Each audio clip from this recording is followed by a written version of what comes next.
I've tried to do daily is think of things that I'm grateful for, not just thinking them, but writing down why I feel grateful for those three things. And then during the day, at some point, trying to just find out, is there one thing I can do for someone or one thing I can do that's giving more than someone expects of me? Actually trying to implement and practice gratitude. Yeah. Actually taking a moment to just do something. And it could be something as simple as opening a door for someone, giving someone a compliment that they didn't expect, noticing something for someone, and just trying to. And I say that because when you start gratitude, I feel like it just shifts our minds from lack to abundance. Welcome to Sheila's Take, your go-to podcast for thoughtful insights on love, faith, health, fitness, relationships, and navigating today's challenges through a spiritual perspective. Join me, Sheila Dunbar, as we explore various aspects of life with a mindful and godly approach. Tune in for engaging discussions on all things meaningful and transformative. Welcome back to Sheila's Take, and today I'm so excited to introduce you to Dean Taylor. He is a mentor and speaker who's on a mission to help career dads find their spark again. With over 25 years of real-world experience, Dean has made it his purpose to guide other fathers into discovering theirs using simple, powerful daily habits that actually work. Drawing inspiration from books like The Miracle Morning and his own transformative journey, Dean helps men break through their barriers and build lives filled with purpose and balance. When he's not helping others transform their lives, you'll find him hitting the trails, spending quality time with his family, or seeking out his next learning adventure. So welcome to Sheila's Take, Dean. How are you doing?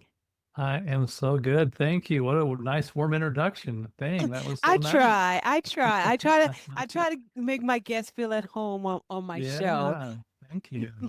And for those that are watching, I apologize. I'm praying that my sound quality is good.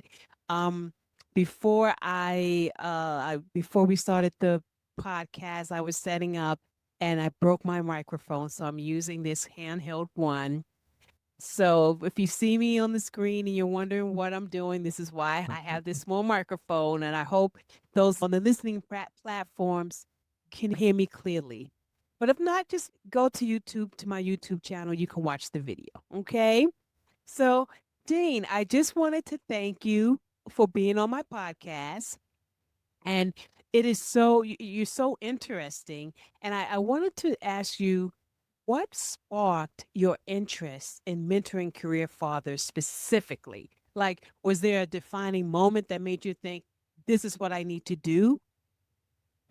I love this question. Yeah, I don't know if it's a specific moment in Mm-hmm. time, but it's something that as I have grown and developed, and I would say I reached a point in my life where I was kind of thinking, is this it? Have I reached? I felt like I kind of reached a ceiling, Mm-hmm. and I thought, and as I just started talking to other men, kind of my same age in their 40s, 50s, I just started finding that more and more men were like, yeah, I'm not really sure where I'm going. I feel like I've had success in my life. I feel like I've done some good things, but I'm not sure really where I'm going. And I thought, man, that sounds a lot like me. That And sounds like a lot of people. yes. Yeah. And so I just, but I have always, well, when I was a young man, I would even, I, often if I went to a conference, I went to an event, Mm-hmm. and even throughout my career of going to events, I felt so inspired by other people. And I thought to myself, how can I be the person on the stage someday? Yeah. But because I felt like, oh, I don't have enough experience, I'm not that well spoken, or just all these beliefs that we have in our own minds and heads about ourselves, I thought, oh, I don't know, or what would people think if I actually said that out loud? Yeah, yeah, And yeah. so, but I thought, but as I got going a little further in life, I thought I'm not getting any younger, and I've just you kind of mentioned some of the stuff I've done, the miracle morning, and how that's been transformative in my life. I really started thinking, I it's there. I just want to do it, Yeah. and there's nothing like doing, taking action, because just to do the thing. Talking about the thing isn't doing the thing. Dreaming about the thing isn't doing the thing. That's So right. if you want to live the dream, you just got to start To do taking a it. step and That's start right. doing it. That's right. So Now, I noticed the miracle morning played a big yes, role in your journey. What was your morning routine like before, and how has it changed? snooze button. Oh, like my husband. Like my husband. Yeah, I've liked getting up in the morning. I've Hmm. liked the peaceful feeling of mornings, but I wouldn't say I had a set routine where I just kind of stepped into the day with intention and with clarity and with a feeling of energy and real purpose. It was, Hmm. and when I read The Miracle Morning, I thought, oh my gosh, I'm living this life of complete mediocrity. Hmm. Really? And I thought, what am I mean, I wouldn't say I was just, well, I guess I would say I sometimes just felt like I was drifting a bit in life and kind of just going through the motion. I mean, what were you just waking up, going to work? Going to work. It's Yeah. just like like we all are, the hamster in the Yes. wheel. Round, round, round, round, round we Yes. go. Okay. Okay. Yep. Yep. Mm-hmm. Yeah. And and when I read the book, I thought, I'm going to try this. And so those who may not be familiar, there are it's called there's the savers routine. So it stands for silence, which for it could be meditation, Mm-hmm. prayer, um, and then the A stands for affirmations, visualization, exercise, reading, and Mm-hmm. scribing. So it's a process of just doing, and what you may, and people probably hear that and they go, "Oh, there's no way I had that much time in my morning to do all those things." Hmm. But Yeah. the You. reality is, I can do them in under 10 minutes if I'm Yeah. on a busy day. It doesn't take. I'm not reading for an hour, exercising for an hour, Right. Right. Right. journaling for an hour. Yeah. So I exercise for an hour and every morning or an hour and a half, depending upon where I'm exercising, if I'm doing it at home or at the gym. And on top of that, then I do have my prayer time. You can fit it in. You can fit those yeah. things in. It is not as unrealistic as may seem it is, right? Yes. Yeah. And I think probably more people do some of those similar, like you just mentioned, prayer, Mhm. people exercise, usually on a regular basis. So doing something. Yeah, Uh, so some people probably already doing some form of the savers routine anyway. exactly, exactly. Um, Now you have been in the career game for over 25 years. Yeah. What is the biggest challenge you see fathers struggling with today? Ooh, such a good question. I had a, I'm so trying. I'm trying. no, it's so good. I love this question. I went to dinner with a friend of mine just maybe 2 weeks ago, and we were just connected for a little while, and we were talking, and uh, he was just telling me about how he was having a conversation with his brother, and his brother said, "Man, I feel like I'm just sort of not going anywhere in life. I feel like I've had some success, but I feel unfulfilled." Hmm. And I think a lot of fathers, at least I think a lot of fathers feel a lot like I have felt that Hmm. I've worked, I do the same thing every Yeah. day, but am I really going after the thing that I thought I would really? Am I at the point in my life in my career where I really thought I would be? Yeah. I'm kind of just I've settled into a routine. Life's kind of going okay, but I'm feeling a bit detached and unfulfilled. Hmm. Like there's more. You wouldn't Yeah. would you say it wouldn't be more what do they say that men have? Midlife crisis? No? Would it Yeah, be yeah. similar to that? I would think so. Yeah. Yeah, it's just kind of wondering where am I going? Mm-hmm. And I think I have 5 children, Mm-hmm. and my wife and I have 5 children. Our oldest is 30, our youngest is 20, and so and I've told them throughout their lives, well, go, you can be anything you want to be, go live that Yeah. dream. Yeah. And I've been asking myself the same question. Well, if they ask me that question, Dad, are you living your dream? Have they asked you that? They haven't asked me that, but I've been kind of anticipating. Yeah, yeah. Well, they better not, well, if they watch this podcast, they're going to ask you that. They're going to ask me. Hmm. And so I would say to that point, though, what I guess what I really want to help fathers feel is that, because I felt this for a while, was that I thought, well, it's too late, right? Yeah. I've worked in this career for so long. It's just time for me to settle in and ride it off in the sunset and prepare for retirement, whatever that is, and uh, and be content. And as I've really thought about that, I thought, that's just not that's not who I am. May have been me a few years ago, but it's not me today.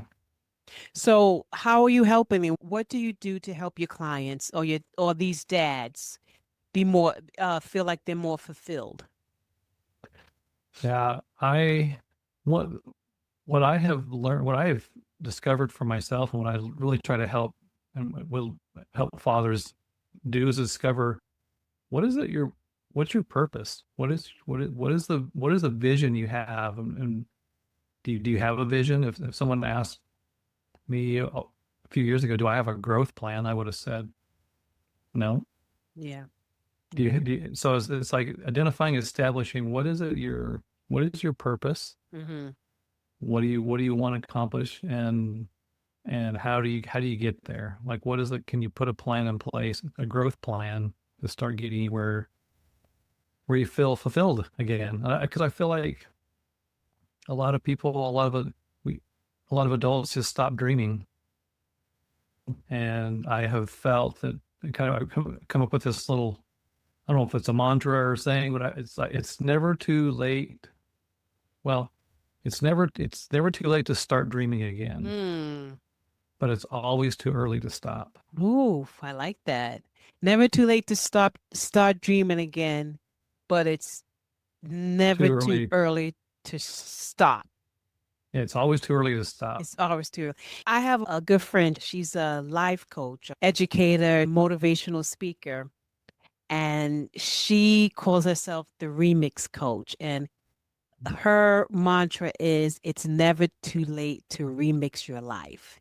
And that is so true. When you said what you said, I'm like, yo, that goes hand in hand because it is. Yeah. And that's what so many people don't realize. No matter what age, as you get older, they want to put you out the pasture and you're like, okay, I'm just gonna sit on the porch and watch the grandchildren and all of this stuff. But there's so much more. You just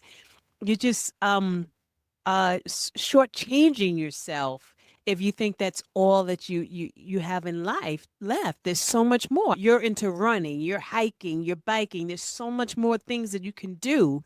Um, Speaking of that, do you find any of those connections between those activities and the mentoring work you do?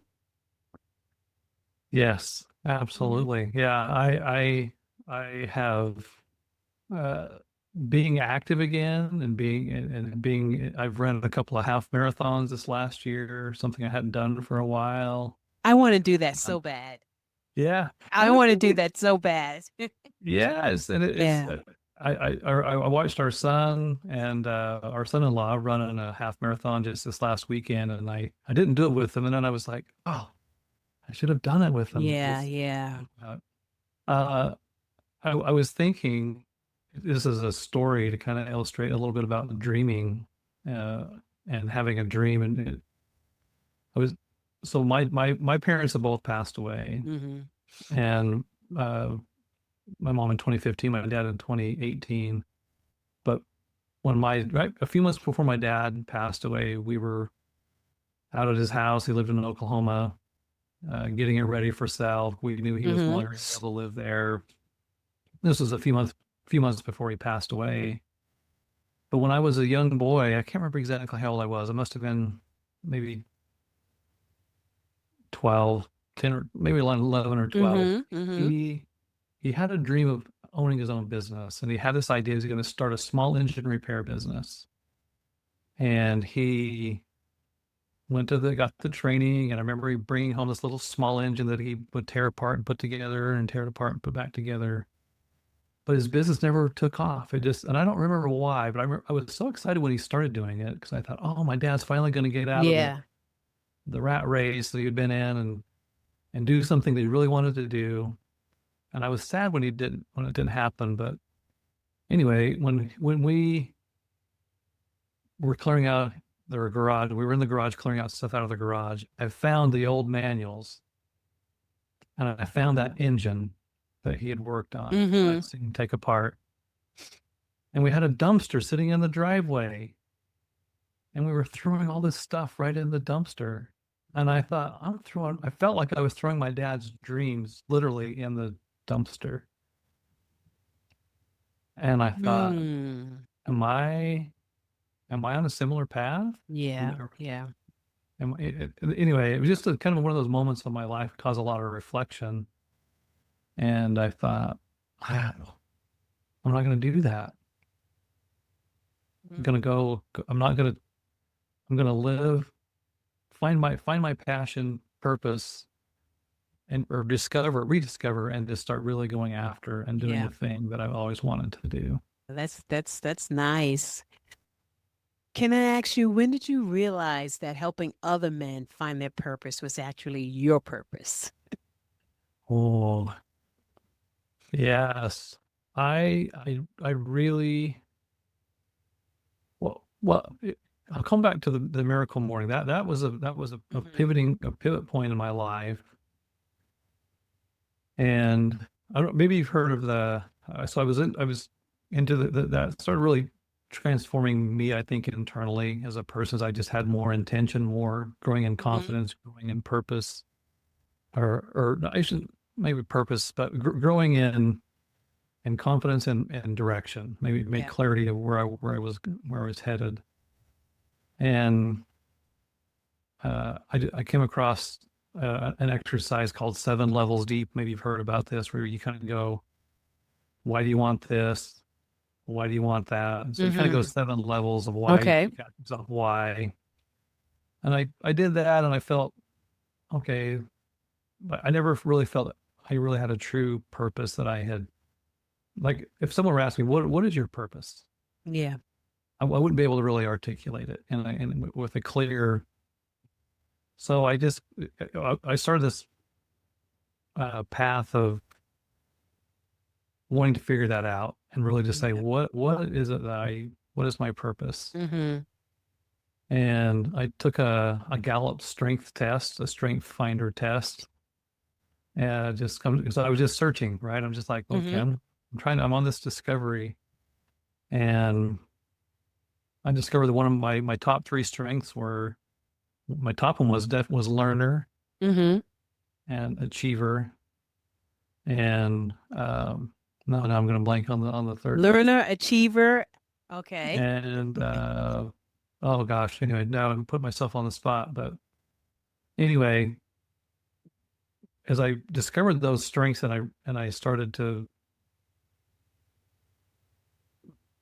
figure out how I could put all this stuff together that I've been learning, I came up with a purpose statement, a life purpose statement. Because often people will say, well, your why is your family, or your why is, I'm thinking, Yeah. that's a result of who I am, but who am I Mm-hmm. really? Right. My why, my purpose never changed. I mean, who I am is, right. It's my core. It's Mm-hmm. who I am. And so when I wrote and came up with my purpose statement, it's like I thought, okay, I have this clear purpose of who I am as a man, as an Right. individual. And I thought I want to help other men find that because That it was so purpose. impactful for Yeah. me. Because I thought now I'm clear, and now it's kind of like having a GPS but not putting an address in it. Mm-hmm. Yeah.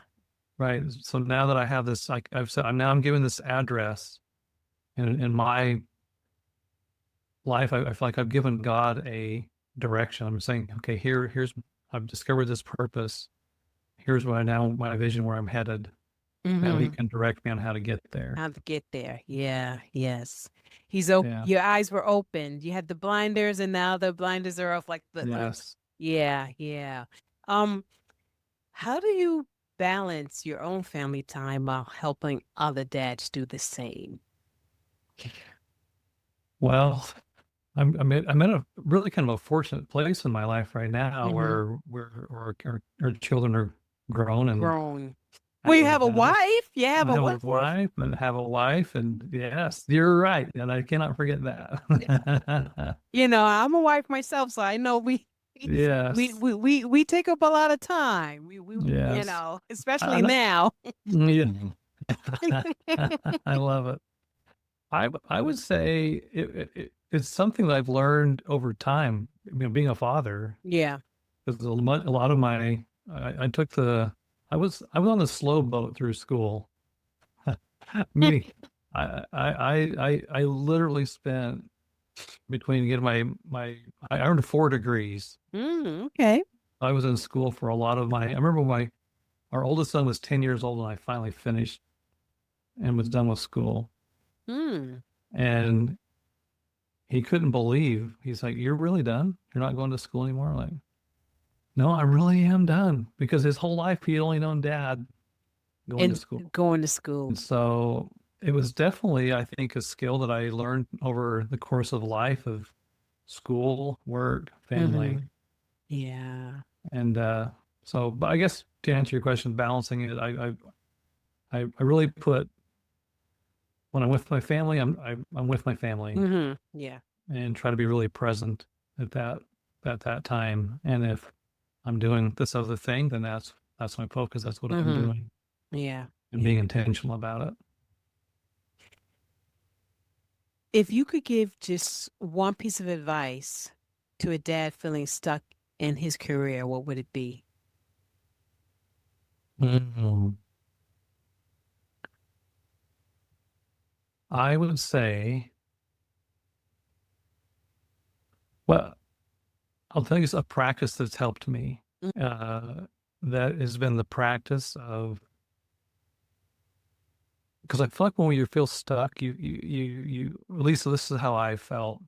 I felt that I didn't really appreciate the things that I had that were around me that I already had. Yeah. Yeah.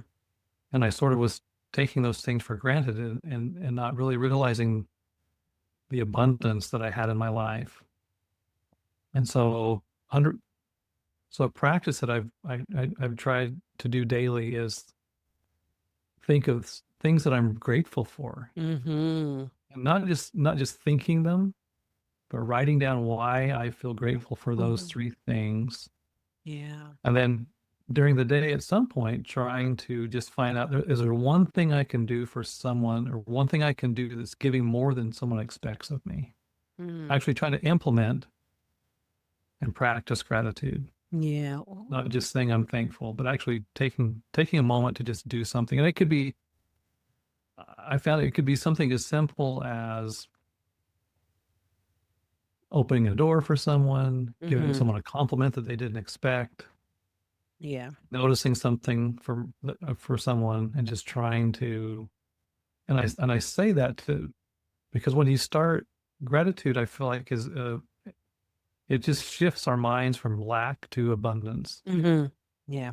And as you start seeing all the goodness that you really have around you, that anyway, that worked for me. And that's what I would tell just appreciating the things that are right before you and noticing them. Abundance. Yeah. I love that you use that word abundance because a lot of times we go through life and life is so fast and we have life and I use the term life is always life, and where you're constantly going, going, going, going, going, and you don't have time to just appreciate all that you have and the abundance that God has given you. And when you said that, it just like, yeah, that's it. It's abundance. Just take time to enjoy what you have and thank God for what you have in the abundance, because there are so many people that don't have what you have, you know. Yeah, Um, we don't notice them until they're gone. exactly, right? Yeah. Can what's kind of like a common misconception about finding your purpose that you'd like to clear up? My purpose, or just in general about how In general. in general. Mm-hmm. Uh, I would say probably a common misconception is that it's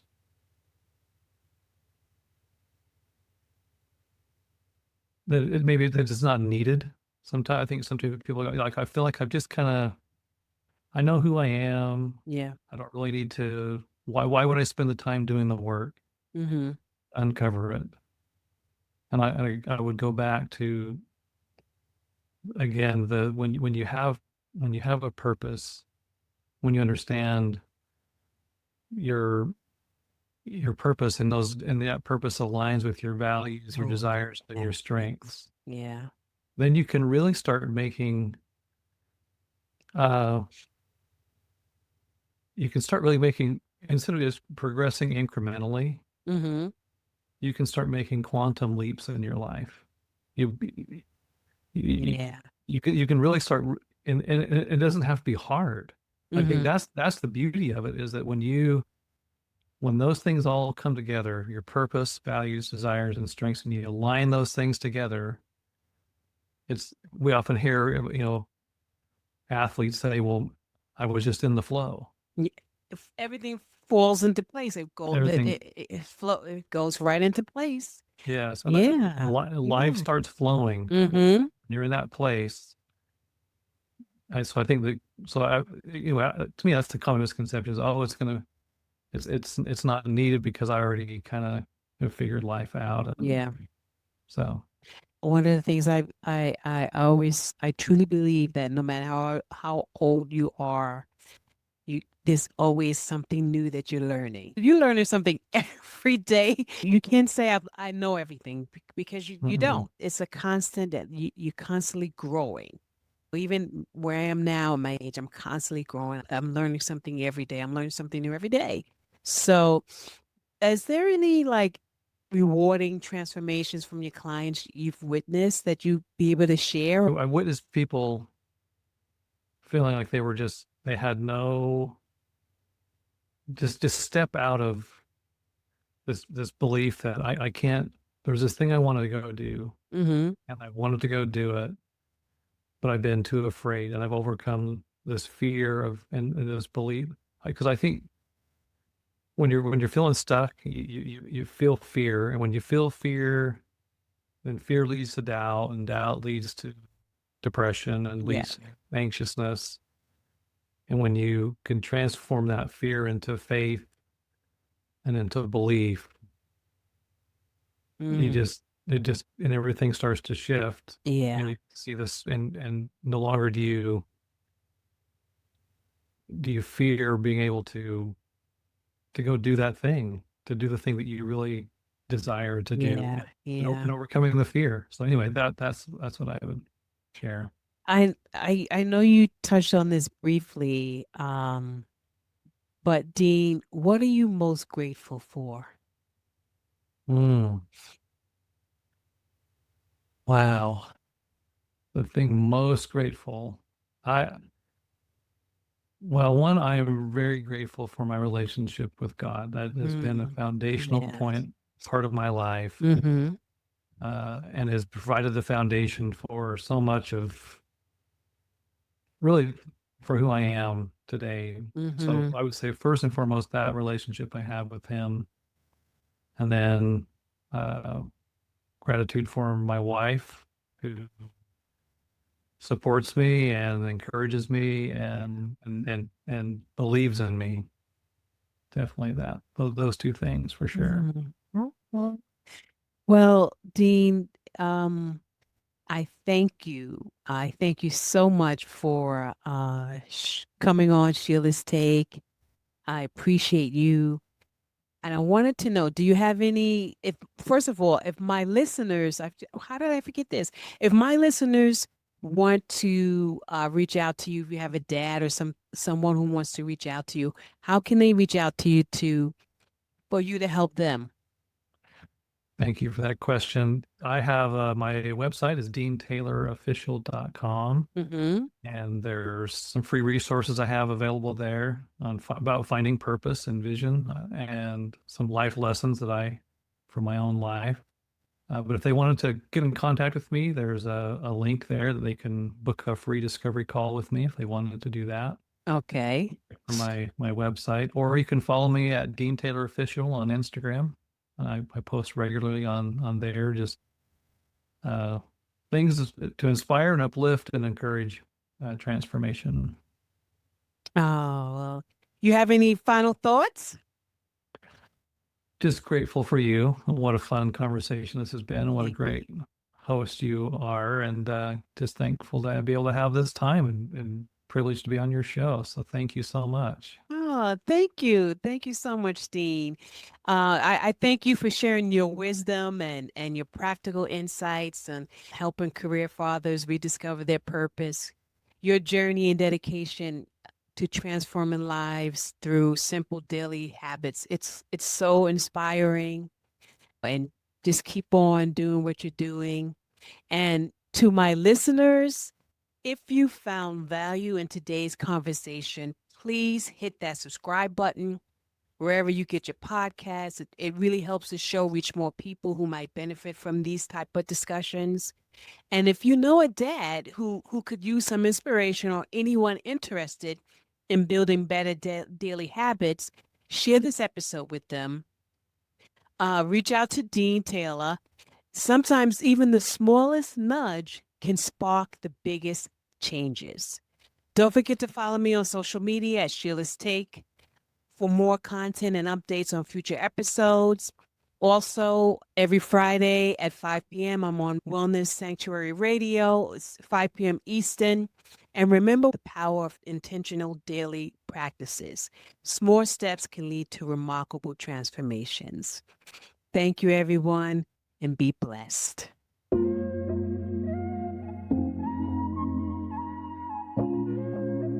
Until next time, remember to embrace the journey, build lasting connections, and step boldly into all that life has in store for you.